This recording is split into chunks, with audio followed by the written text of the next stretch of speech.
Welcome viewers, প্রতিদিনের মতো আজও চলে এসেছি আমার লাঞ্চের থালি নিয়ে। আজকে লাঞ্চে নিয়েছি সাদা ভাত আর নিয়েছি পেঁয়াজ, শসা ও গাজর স্যালাড হিসেবে। প্রথম পাতে খাওয়ার জন্য নিয়েছি মিষ্টি কুমড়ো চিংড়ি ভর্তা। মিষ্টি কুমড়োটাকে ছোটো ছোটো টুকরো করে কেটে নুন হলুদ মাখিয়ে কিছুক্ষণ রেখে দিয়েছি। কড়াইয়ে সামান্য তেলে ওই কুমড়োগুলো দিয়ে ঢেকে আমি হালকা করে নরম করে ভেজে তুলে নিয়েছি। ওই কড়াইয়ে আর একটু তেল দিয়ে প্রথমে খানিকটা রসুন কুচি, পেঁয়াজ কুচি, শুকনো লঙ্কা এক এক করে ভেজে নিয়ে সবার শেষে আমি খানিকটা চিংড়ি মাছও ভেজে নিয়েছি।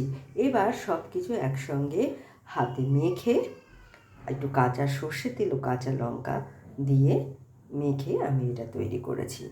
আর তারপরে খাওয়ার জন্য নিয়েছি চিকেনের লাল ঝোল। চিকেনটাকে আমি টক দই, আদা রসুন বাটা, জিরে, ধনে, লঙ্কার গুঁড়ো, নুন, হলুদ দিয়ে বেশ কিছুক্ষণ ম্যারিনেট করে রেখেছি।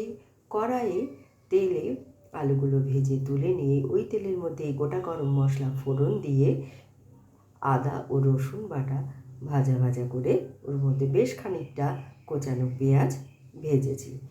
পেঁয়াজটা লাল লাল হয়ে গেলে ওর মধ্যে ম্যারিনেট করা মাংস দিয়ে বেশ কিছুক্ষণ কষিয়ে আমি এটা তৈরি করেছি। আর নামানোর সময় দিয়েছি একটু গরম মশলার গুঁড়ো আর বেশ খানিকটা ধনে পাতা।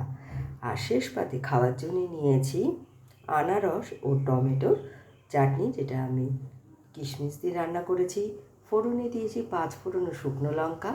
আর টমেটো আর আনারসটাকে আগে সেদ্ধ করে হাতে ভালো করে চটকে নিয়ে আমি এটা তৈরি করেছি। আর নামানোর সময় দিয়েছি একটু ভাজা জিরের গুঁড়ো।